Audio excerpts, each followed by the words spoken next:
عليكم ومرحبا بكم. اليوم راح نشوفوا les théories de la traduction. نظريات الترجمة.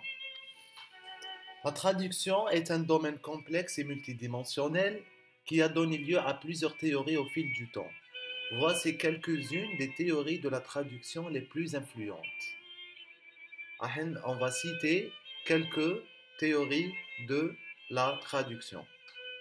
Premièrement, on a la théorie de l'équivalence fonctionnelle. C'est une théorie dans laquelle on va trouver des équivalences fonctionnelles dans la traduction. Elle a été proposée par le linguiste russe Roman Jakobson. Cette théorie suggère que la traduction vise à reproduire la même fonction communicative que le texte source plutôt qu'une correspondance mot à mot stricte.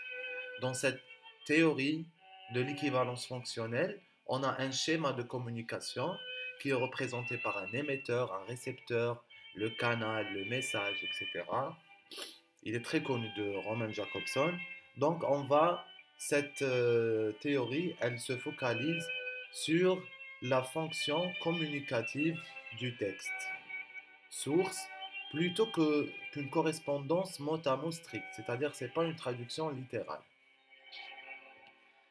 Deuxièmement, la théorie de la fidélité et de la transparence, pardon. Cette approche, souvent attribuée à l'écrivain allemand Goethe, préconise la fidélité à l'original. C'est-à-dire, dans cette théorie, on doit être très fidèle au texte original, avec l'idée que le lecteur de la traduction ne devrait pas être conscient du processus de traduction et devrait percevoir le texte comme s'il avait été écrit dans sa langue d'origine. C'est-à-dire la traduction elle doit être fluide, elle doit être naturelle, elle doit être très bien structurée, que le lecteur il n'aperçoit pas que c'est une traduction, qu'on est en train de faire une traduction. C'est-à-dire il va lire le texte comme si c'était un texte original. La théorie du scopos, développée par le traductologue allemand Werner, cette théorie met l'accent sur le but ou la fonction de la traduction dans un contexte particulier. C'est-à-dire ici, dans cette théorie du scopos, elle parle du but. Pourquoi on traduit? À qui on traduit? Vous voyez, le traducteur doit adapter le texte source en fonction des besoins et des attentes du public cible. Ici, par exemple, si on traduit pour un client, on doit savoir quels sont ses besoins de ce client. Si on traduit pour une institution, quels sont les besoins de cette institution. Pourquoi elle doit lire le texte. Le but de la traduction. On a la théorie polysystème proposée par les linguistes Itmar Evenzoar et Guidon Toury. Cette théorie considère la traduction comme un phénomène culturel qui évolue dans le cadre de systèmes littéraires et culturels plus larges.